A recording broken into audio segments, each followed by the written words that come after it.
Hello friends, welcome to my YouTube channel. तो आज हम डिस्कस करेंगे UP triple S C PET 2022 exam की प्रैक्टिस सेट की सीरीज़ के प्रैक्टिस सेट नंबर 2 को, जिसमें हमने पॉलिटी के 50 महत्वपूर्ण क्वेश्चन लिए हैं, जिसमें से हमारे पैट एग्ज़ाम में क्वेश्चंस के आने की संभावना हो सकती है। ठीक है, तो सबसे पहला हमारा प्रश्न है, स्टार्ट करते हैं कि संविधान में निहित राज्य के नीति निर्देशक तत्व कहाँ से लिए गए हैं। तो हमारा ऑप्शन ए है दक्षिण अफ्रीका, option B Canada, option C Ireland और ऑप्शन डी ऑस्ट्रेलिया। तो जो हमारे नीति निर्देशक तत्व हैं वे कहाँ से लिए गए हैं? आयरलैंड, यानी कि ऑप्शन सी हमारा सही होगा। तो देखते हैं हम अगला क्वेश्चन। तो प्रश्न नंबर 2, पंचायती राज व्यवस्था से संबंधित संविधान संशोधन कौन सा है? तो जो पंचायती राज व्यवस्था से संबंधित संविधान संशोधन है वह कौन सा है? हमारा 73वां संविधान संशोधन। ठीक है, तो हमारा अगला क्वेश्चन है कि प्रश्न नंबर 3, राष्ट्रपति पर महाअभियोग लगाने की प्रक्रिया का वर्णन किस अनुच्छेद में है? तो किस अनुच्छेद में है? ऑप्शन ए हमारा अनुच्छेद 60, अनुच्छेद 61, अनुच्छेद 78 और अनुच्छेद 62। तो जो हमारा महाअभियोग की प्रक्रिया का वर्णन है वह किस में है? अनुच्छेद 61 में। ठीक है, तो हमारा उत्तर होगा ऑप्शन बी, अनुच्छेद 61। तो हमारा प्रश्न नंबर 4 है, राष्ट्रपति का पद संविधान में किस देश से लिया गया है? ठीक है, तो राष्ट्रपति का पद जो है वो संविधान में किस देश से लिया गया है? तो वो लिया गया हमारा ऑप्शन बी, संयुक्त राज्य अमेरिका से। ठीक है, तो इस प्रश्न का उत्तर होगा हमारा ऑप्शन बी, संयुक्त राज्य अमेरिका। अब देखते हैं अपना अगला प्रश्न, प्रश्न नंबर 5, जो कि है राष्ट्रपति के चुनाव यानी कि चयन की प्रक्रिया किस देश से ली गई है? इससे पहला जो प्रश्न था उसमें क्या था? राष्ट्रपति का पद किस देश से लिया गया है, और इसमें क्या पूछ रहा है कि राष्ट्रपति के चुनाव की प्रक्रिया किस देश से ली गई है। ठीक है, तो प्रश्न नंबर 5 है हमारा। तो इसके ऑप्शन है, ऑप्शन ए है कनाडा, बी है अमेरिका, सी है आयरलैंड और डी है ऑस्ट्रेलिया। तो हमारे जो राष्ट्रपति के चयन की प्रक्रिया है वह कहाँ से ली गई है? हमारी आयरलैंड से। तो हमारा ऑप्शन सी जो है वह सही होगा। ठीक है, तो अब देखते हैं हम अपना अगला क्वेश्चन, प्रश्न नंबर 6, जो कि है कि भाषा के आधार पर सबसे पहले गठित होने वाला राज्य कौन सा है? तो option A Sikkim, B Maharashtra, C Andhra Pradesh और डी पश्चिम बंगाल। तो भाषा के आधार पर सबसे पहले किस राज्य का गठन हुआ था? तो वो हमारा आंसर होगा option C, Andhra Pradesh.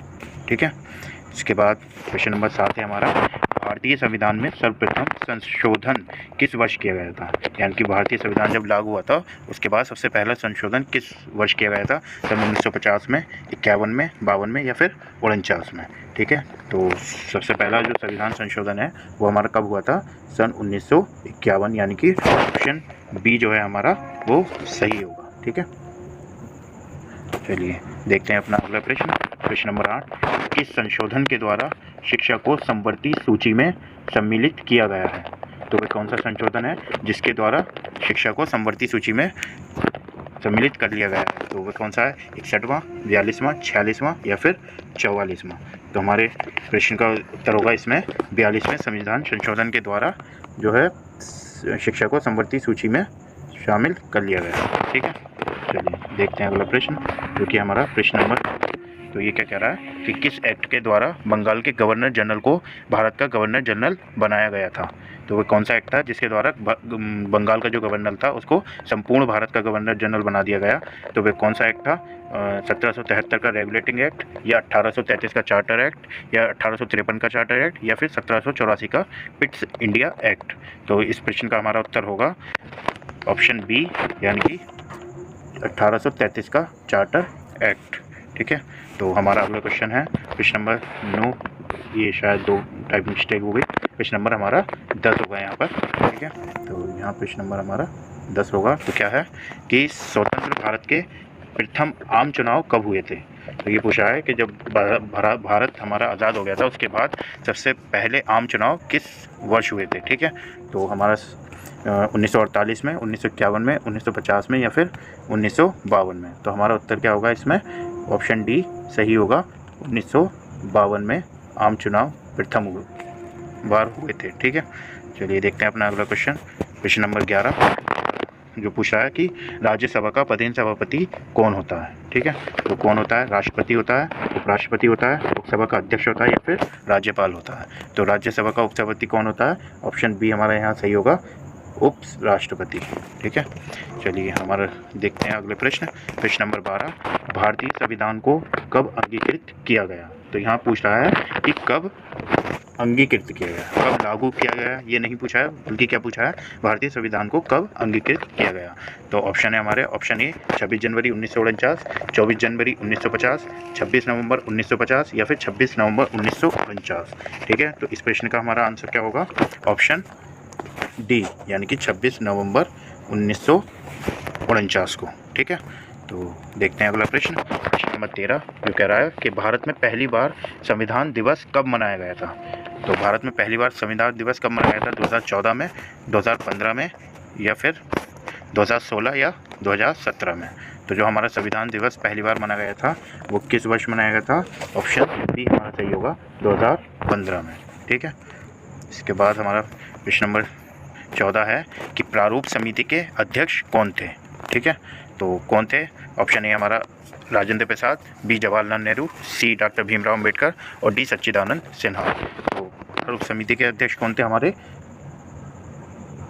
Option C हमारा सही होगा यहाँ पे, डॉक्टर भीमराव अम्बेडकर। ठीक है, तो प्रारूप समिति के अध्यक्ष कौन थे? डॉक्टर भीमराव अम्बेडकर। देखते हैं अगला क्वेश्चन।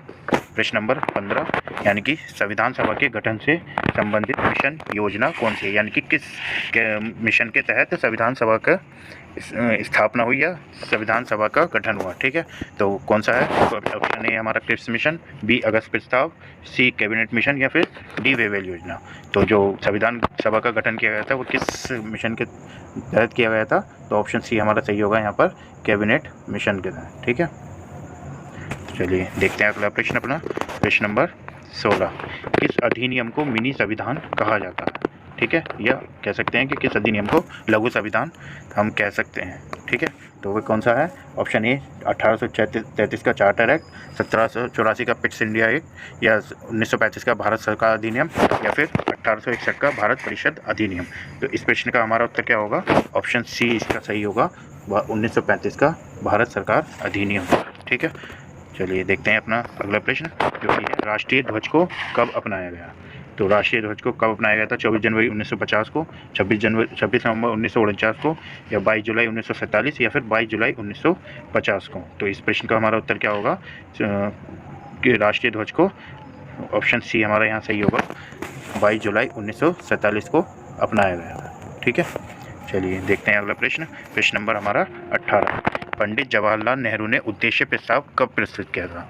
तो कब प्रस्तुत किया था? ऑप्शन ए हमारा 9 दिसंबर 1946, ऑप्शन बी 11 दिसंबर 1946 या ऑप्शन सी 13 दिसंबर 1946 और ऑप्शन डी 24 जनवरी 1950। तो हमारा सही उत्तर होगा यहाँ पर 13 दिसंबर 1946, यानी कि ऑप्शन सी हमारा सही होगा। ठीक है, चलिए बढ़ते हैं अगले प्रश्न की ओर, ये है प्रश्न नंबर 19 कि उत्तर प्रदेश का नाम यूनाइटेड प्रोविंसेस से उत्तर प्रदेश कब किया गया? यानी कि उत्तर प्रदेश का पहले क्या नाम था? यूनाइटेड प्रोविंसेस, तो उसका बदल कर उत्तर प्रदेश कब किया गया? ऑप्शन ए हमारा 1947 में, 1950 में, 1956 में या फिर 1969 में। तो जो उत्तर प्रदेश का नाम यूनाइटेड प्रोविंसेस से उत्तर प्रदेश किया गया वो कब किया गया था? तो हमारा ऑप्शन बी यहाँ सही होगा, 1950 में। ठीक है, चलिए बढ़ते हैं अगले प्रश्न पे।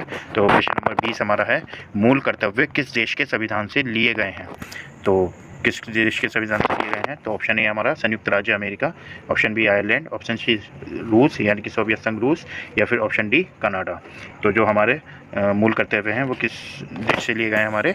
तो वो लिए गए हैं, ऑप्शन सी हमारा यहाँ सही होगा, तो सोवियत संघ रूस से लिए गए हैं। चलिए तो अब हम देखेंगे अपना प्रश्न नंबर 21 जो कि है, प्राण एवं दैहिक स्वतंत्रता का अधिकार किस अनुच्छेद में वर्णित है? ठीक है, तो ऑप्शन ए हमारा अनुच्छेद 19, ऑप्शन बी अनुच्छेद 20, ऑप्शन सी है अनुच्छेद 21 और ऑप्शन डी है हमारा अनुच्छेद 22। तो प्राण एवं दैहिक स्वतंत्रता का अधिकार किस अनुच्छेद में वर्णित है हमारे? ऑप्शन सी हमारा सही होगा, अनुच्छेद 21 में। ठीक है, चलिए देखते हैं अपना प्रश्न नंबर 22 जो कि कह रहा है कि संविधान में किस समिति की अनुशंसा पर मौलिक कर्तव्यों को जोड़ा गया था? यानी कि जो संविधान में मौलिक कर्तव्यों का वर्णन है वह किस समिति की अनुशंसा पर जोड़ा गया था? तो हमारे ऑप्शन है बलवंत राय मेहता समिति, ऑप्शन बी है सरदार स्वर्ण सिंह समिति, ऑप्शन सी है अशोक मेहता समिति और ऑप्शन डी है हमारा नरसिम्हन समिति। ठीक है, तो जो हमारा मौलिक कर्तव्यों को संविधान में जोड़ा गया है वो किस समिति के सिफारिश पर जोड़ा गया है? वो है हमारी ऑप्शन बी यानी कि सरदार स्वर्ण सिंह समिति का। ठीक है। चलिए देखते हैं अगला प्रश्न, प्रश्न नंबर 23 जो क्या है कि ग्राम पंचायतों का गठन किस अनुच्छेद में वर्णित है। ठीक है, तो ऑप्शन ए हमारा अनुच्छेद 243 का, ऑप्शन बी अनुच्छेद 43 खा, या ऑप्शन सी है अनुच्छेद 243 गा, या अनुच्छेद 243 घा। ठीक है, यानी कि इसको ABCD भी कह सकते हैं। चलिए, तो हमारा जो सही होगा यहाँ पर उत्तर वैसे होगा ऑप्शन बी हमारा सही होगा, यानी कि अनुच्छेद 243 खा। यहीं पर मैं बता दूं कि ग्राम पंचायतों का गठन अनुच्छेद 40 में भी किया गया है। ठीक है, तो अनुच्छेद 40 में भी जो है ग्राम पंचायतों के गठन की बात होती है। ठीक है, तो यहाँ 243 पूछा गया है, तो इसके अनुसार होगा 243 खा। ठीक है, चलिए तो देखते हैं हम अगला क्वेश्चन जो कि है प्रश्न नंबर 24 कि भारत में अभी तक कितनी बार आपातकाल घोषित हुआ है। यानी कि जब से हमारा संविधान बना है तब से अब तक कितनी बार आपातकाल घोषित किया जा चुका है। तो ऑप्शन है हमारा 2 बार या 3 बार या 4 बार या फिर 5 बार। तो जो अब तक आपातकाल की घोषणा की गई है वो कितनी बार की गई है, तो ऑप्शन बी हमारे यहाँ पर सही होगा 3 बार। ठीक है, चलिए अब देखते हैं हम अगला क्वेश्चन, प्रश्न नंबर 25 संसद के दोनों सदनों की बैठक को कौन बुलाता है। यानी कि ये जो संसद के जो दोनों सदन है हमारे, उनकी दोनों की संयुक्त बैठक कौन बुलाता है। तो इसके ऑप्शन है हमारे, ऑप्शन ए हमारा लोकसभा अध्यक्ष, ऑप्शन बी राष्ट्रपति, ऑप्शन सी है राज्यसभा का प्रधान सभापति, ऑप्शन डी प्रधानमंत्री। तो कौन बुलाता है, तो यहाँ सही होगा हमारा ऑप्शन बी राष्ट्रपति संसद के दोनों सदनों की संयुक्त बैठक को बुलाता है। ठीक है, चलिए देखते हैं अगला क्वेश्चन, क्वेश्चन नंबर 26 कि अभी तक कितने राष्ट्रपतियों को महाभियोग द्वारा हटाया गया है। ठीक है, यानी कि कितने राष्ट्रपतियों पर महाभियोग लगा और उनमें से कितनों को हटा दिया गया है। ठीक है, तो जो हमारा ऑप्शन ए हमारा 1, बी है 2, ऑप्शन सी है 3 और ऑप्शन डी है हमारा 1 भी नहीं। तो यहाँ हमारा उत्तर क्या होगा, ऑप्शन डी यहाँ हमारा सही होगा, क्योंकि एक भी राष्ट्रपति को अभी तक महाभियोग द्वारा नहीं हटाया गया है। ठीक है, चलिए बढ़ते हैं अपने अगले प्रश्न की तरफ।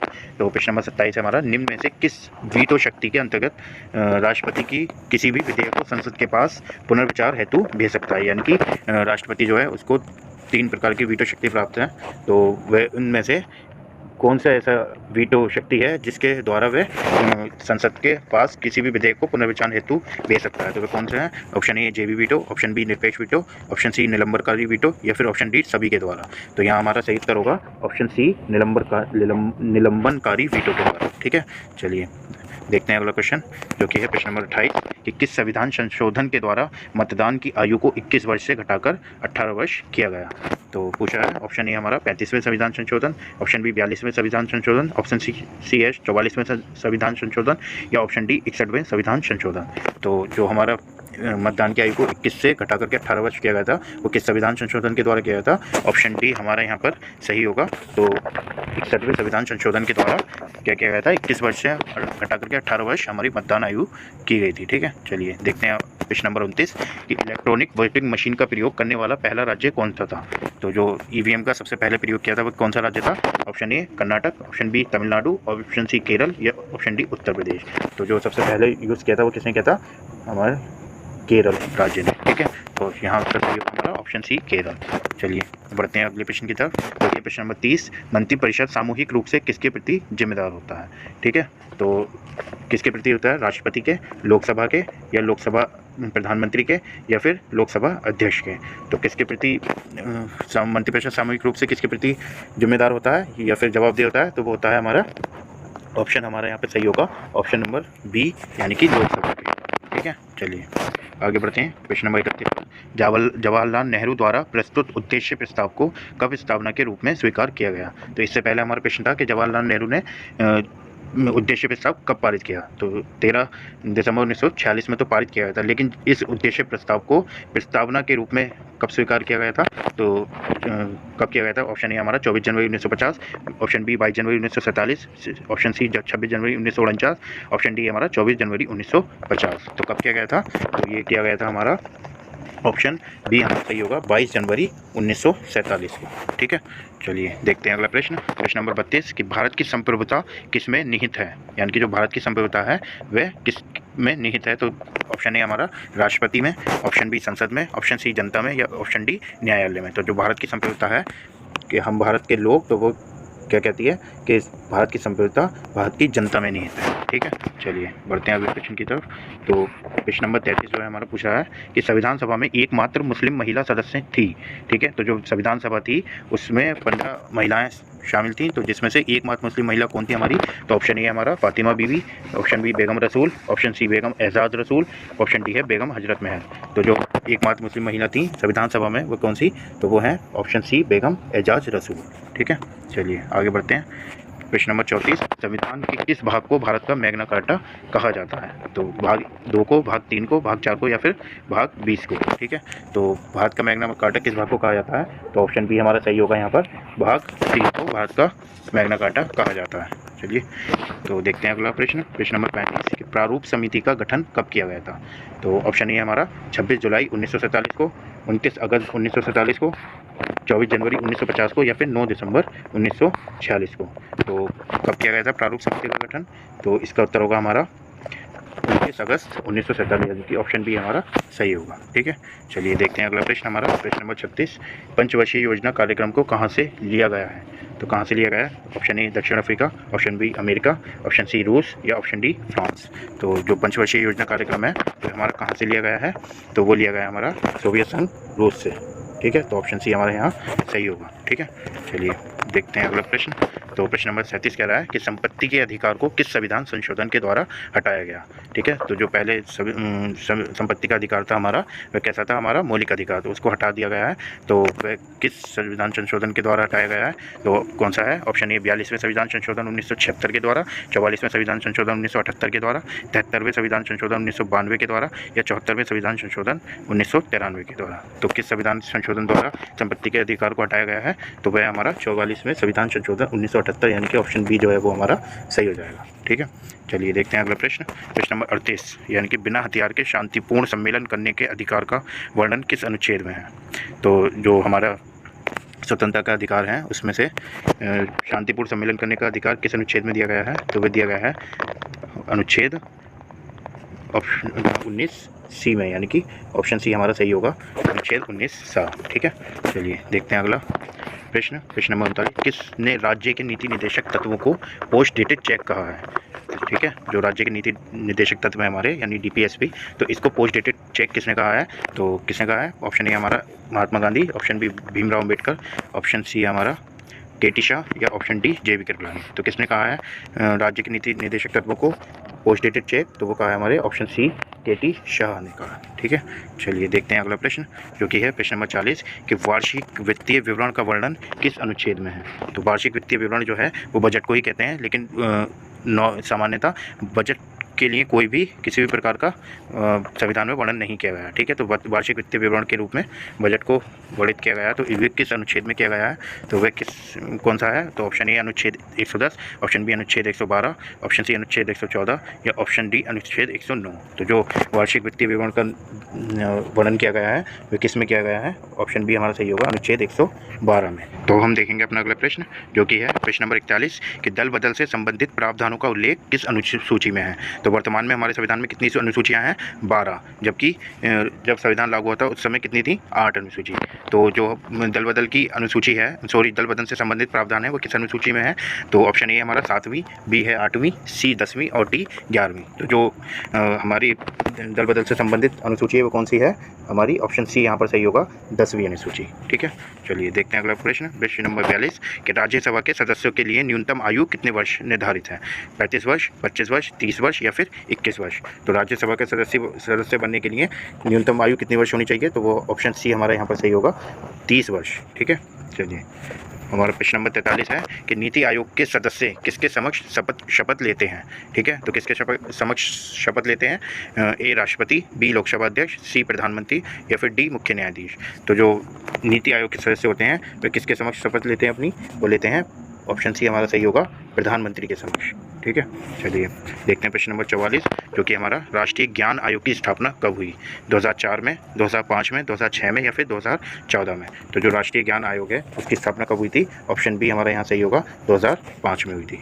ठीक है, चलिए अगला क्वेश्चन देखते हैं, ये एक इंपॉर्टेंट क्वेश्चन है। ठीक है, चलिए देखते हैं कि गिलोटिन प्रक्रिया संबंधित है, यानी कि जो गिलोटिन प्रक्रिया है वह किससे संबंधित है या क्या कार्य बताती है?